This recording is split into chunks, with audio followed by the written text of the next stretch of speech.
Terima kasih pemirsa, Anda masih bersama kami di dialog khusus dengan tema politik dan generasi milenial, masih bersama Mbak Adibah, sarjana sosial yang juga seorang influencer. Nah, kalau kita kulik soal influencernya, dia juga adalah seorang selebgram dengan jumlah followers berapa, Mbak Adibah? 13,6. Wah, 13,6 ya.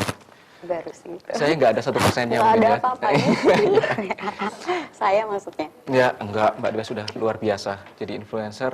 Nah, itu bagaimana dari awal melihat sebuah Instagram ini bisa dijadikan ya ajang untuk pembuktian diri, ajang ini bisa loh aku dari sini nih aku bisa dianggap sebagai ya influencer. Itu memang melihat potensi dari Instagram ya.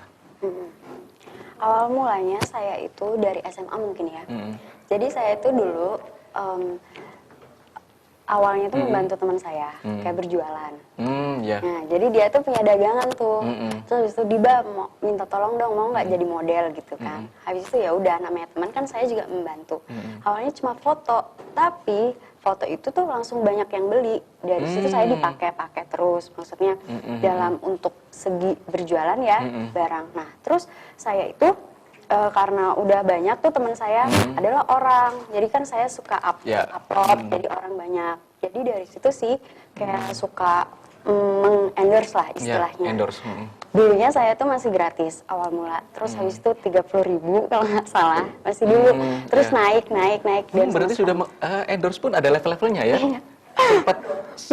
Sempet dari pertama 30.000, ya gratis, terus 30.000, terus naik. Nah sekarang itu mungkin sudah ya banyak. Ya. Dan ini dijadikan, tapi sebelum lanjut disampaikan ke masyarakat lagi, tadi Instagramnya apa? Adibah Rahman. Adibah Rahman. ADIBAHRCHRACHM. Nyambung semuanya ya? Iya. Nah, kalau Mbak Adibah sendiri melihat Instagram yang begitu populer di kalangan milenial sekarang, bisa dijadikan ini juga menjadi acuan bahwa ini bisa nih dipakai untuk berpolitik juga gitu ya? Bisa dong. Kalau melihatnya dari sudut pandang itu bagaimana? Ya kan kita itu update gitu kan. Setidaknya orang tahu kan, kalau sekarang nih istilahnya kan gak dibilangnya viral. Viral. Jadi sekali upload orang kan bakal kepo siapa nih kayak gitu kan. Ya sudah, jadi lewat kita membagikan lewat Instagram kan kita nggak tahu itu entah caleg atau apa gitu. Pokoknya kita mempost itu kan istilahnya yang baik-baik kan, istilahnya jangan sampai lah kita upload yang buruk-buruknya, yang hoax, ujaran kebencian juga. Benar. Jadi kita itu mengambil yang positif-positifnya aja untuk dalam berinstagram, seperti itu. Kalau Mbak Diba sendiri concernnya selebgram atau ada akun lainnya seperti Twitter atau lainnya? Kalau sekarang sih Instagram aja. Lebih fokus ke Instagram ya? Nanti insya Allah saya mau bikin YouTube channel. Oh, YouTube channel, ya. Tapi sekarang masih wacana ya? Iya, masih wacana, belum ada judulnya apa, belum tahu ya? Tapi emang kemarin tuh sempat dimintain kan, Mbak bikin vlog dong gitu, untuk make up mungkin, atau tutorial hijab. Tapi saya masih belum. Ini menarik nih, tutorial hijab. Jadi selebgramnya juga fokus ke hijab ya? Iya, hijab. Saya karena kan masih baru nih, baru berhijab ya, gitu. tahun lalu istilahnya. Jadi orang-orang kan juga pengen tahu cara berhijab. Padahal ya simpel-simpel aja sih. Simpel-simpel aja, cuma ya trennya sebagai tutorial ya? Iya, tergantung dengan model baju mungkin ya. Kalau bajunya seperti ini, hijabnya seperti apa, kayak gitu. Ya, kembali lagi tadi, kalau isu-isu politik, banyak sekali yang seliweran di media sosial ya, terutama juga Instagram, Twitter, dan sebagainya. Kalau Mbak Adibah sendiri pernah nggak terlibat, misalnya ada yang posting nih ya, isu apa gitu, kemudian Mbak Adibah sendiri posting, atau komen, nggak seperti ini nih, atau gini nih, pernah terlibat komen seperti itu, atau lebih banyak pasifnya, hanya menikmati postingan-postingan itu? Kalau nyambung sama politik nih ya, saya istilahnya cukup melihat aja gitu kalau di Instagram. Tapi kalau misalnya beda lagi nih, kalau misalnya sama teman-teman sendiri kan lagi lihat deh ini kayak gitu-gitu sebenarnya. Tapi soalnya kan kalau kita balik lagi, kalau kita yang negatif ngapain kita harus ngikutin sih gitu. Ya, betul. Kalau positif ya apa kayak di komen yang baik, misalnya presiden, terus apa cawapres kita kayak Sandiaga Uno, yang komen aja yang baik-baik, semangat Pak, kayak gitu-gitu. Ya. Ini sebut merek nih langsung ya. Iya. Kalau Mbak Adibah sendiri melihat sosial media ini penuh dengan ujaran kebencian, hoax dan sebagainya itu ya. Kalau generasi milenial menghadapi sosial media yang situasinya seperti ini harusnya bersikap bagaimana? balik lagi ke dirinya masing-masing sih. Kalau kita kan sebenarnya jangan sampai kita itu menuaikan kebencian, ya kan? Istilahnya kita yang baik-baik aja lah. Kenapa kalau ada kepedulian atau rasa cinta, kenapa harus kita menebarkan yang keburukan atau ya. kejelekan seperti itu? Karena memang sekarang trennya gitu ya? Atau secara mewakili milenial lah sekarang? Mbak Diba juga tergabung dari komunitas milenial ya? Bisa dijelaskan juga? Saya milenial Indonesia. Saya milenial Indonesia. Itu Dan lebih itu ke sosial sih, Mas. Soalnya kita kan kalau alhamdulillah ya, setiap hari Jumat kita bagi-bagi, kalau ada rezeki itu bagi-bagi nasi bungkus. Itu spotnya di mana aja? Bebas, tergantung. Jadi beda-beda. Ada yang di kemarin tuh sempat ke Gubeng, terus habis itu Jalan Peneleh, pokoknya yang daerah-daerah situlah. Dan biasanya ini di-share di sosial media, termasuk Instagram juga Instagram. ya. Nah juga bagi para pemirsa juga yang ingin melihat kegiatan, bagaimana aktivitas dari Mbak Diba ini membagi-bagikan juga ya, membagi-bagikan kegiatan sosial lainnya melalui Saya Milenial Indonesia. Bisa follow Instagramnya sekali lagi ya. Ada. Ya, luar biasa. Mbak Diba sendiri selain aktif sekarang kuliah, apalagi kegiatannya? Kegiatan saya itu tadi endorse sama kuliah. Seperti itu. Kalau lebih ke politik gitu hanya ya itu tadi sosial media dijauhkan ya, dibatasi dari politik atau bagaimana? Tidak. Enggak ya? Ya saling membaur lah ya. Mbak Diba sendiri ini sekarang usia 23 dan melihat milenial-milenial yang ada sekarang ini di usia-usia yang sedemikian, ini kan tergolong usia sangat muda ya, sangat belia. Kalau dibandingkan dengan orang-orang yang peduli politik rata-rata ya di atas milenial ya harusnya ya. Ya. Nah makanya itu 2019 ini adalah kebangkitannya anak muda. Ini menarik. Saya harapannya sih anak muda di tahun 2019 ini lebih aktif dalam segala hal. Jadi dia harus lebih berperan lah istilahnya. Lebih berperan ya. Lebih berperan itu juga terjun aktif atau bisa jadi ya, bisa jadi ya.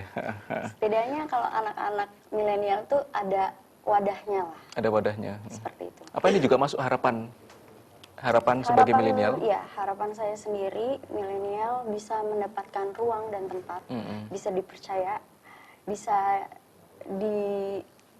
dipercaya, bisa diberi ruang dan ya pokoknya lebih maju. Lebih maju lagi. Sekali lagi nih Mbak Diba, sapa pemirsa di rumah atau ada yang tidak di studio ini, bagaimana kita mengajak milenial ini selain tadi untuk tidak golput, bagaimana kita terlibat dalam politik? Kalau terlibat dalam politik? Ya, meskipun nggak secara praktis atau ya kita lihat bagaimana politik anak muda dari sudut pandang Mbak Diba. Kalau kita menganukan dengan politik ya, dari sosial aja. Setidaknya kamu itu peduli gitu dengan sekitar yang ada. Entah itu dengan orang tua atau yang kurang mampu. Kita itu bisa berbagi dengan memberikan nasi bungkus pokoknya yang baik-baik aja seperti itu. Ada kegiatan realistisnya ya. Jadi bukan hanya berteori tapi terjun benar-benar ke masyarakat. Jadi nggak cuma dia tuh ngomong doang kayak gitulah, atau enggak menyampaikan aspirasinya lah. Maksudnya anak muda itu harus apa gitu. Dibandingkan harus bersikap atau bertindak yang sia-sia lah ya. Benar. Kenapa harus memilih yang itu sementara bisa bertindak yang bermanfaat? Ya. Mbak Diba sendiri kalau untuk ini kembali lagi ke selebgram, saya tertarik tadi. Untuk selebgramnya sendiri ini, ya mengemban reputasi selebgram, bagaimana perasaannya? Alhamdulillah, disyukuri aja. Disyukuri ya. Tapi saya merasa saya itu kan anggapan orang ya, saya menilai sebenarnya. Tapi kalau saya sendiri, kalau saya dipercaya nih istilahnya kan itu sebagai bisa menginspirasi orang-orang. Gitu. Setidaknya dari kita yang ini kan istilahnya juga kayak kerjaan ya. Seenggaknya kita tuh juga ada usaha lah. Usaha gimana caranya kita itu bisa berkembang. Entah itu di dunia media sosial, seperti itu. Jadi jangan cuma yang di rumah nggak ngapa-ngapain. Tapi kita juga harus melakukan hal-hal yang positif. Yang bisa memberikan contoh untuk masyarakat. Dan berarti populer ya di sekolah, di kampus juga populer berarti ya? Alhamdulillah. Iya. Saya nggak mau bilang seperti itu sih, Ya, cuma ini kalau pendapat dari ada saya ya. kalau orang yang kenal saya ya seperti itu, Ya. alhamdulillah. Ya, berarti mulai hari ini juga saya kenal dengan Mbak Diba.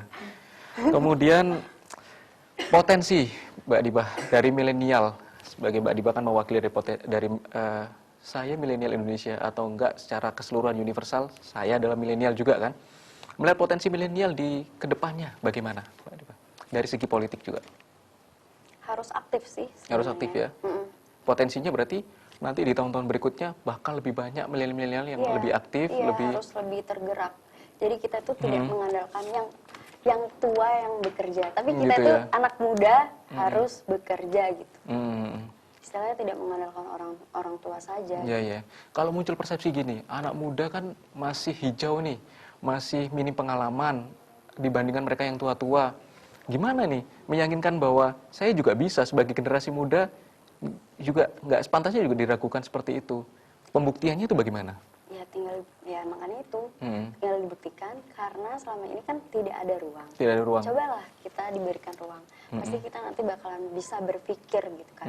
Kita mau menggerakkan kota ini seperti apa, kita akan menjadikannya seperti apa, baru nanti kita bisa membuktikan. Baru bisa membuktikan ya. Iya.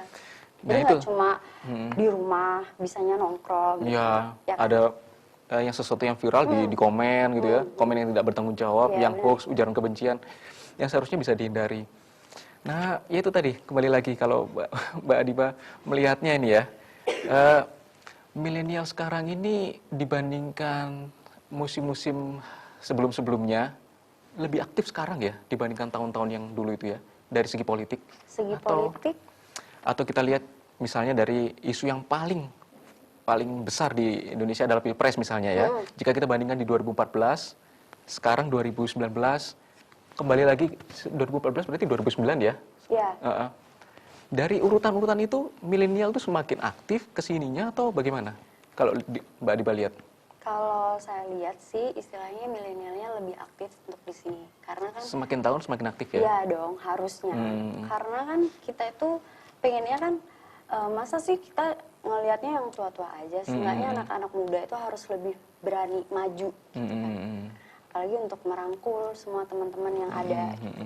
Jadi kita jangan mau kalah lah istilahnya dengan orang-orang tua yang dulu gitu. Jadi kita harus bisa membuktikan kalau anak muda itu bisa gitu. Iya. Tapi memang di kalangan kampus sendiri kalau misalnya Mbak Adiba bercerita ini atau ngobrol-ngobrol soal politik tertarik ya?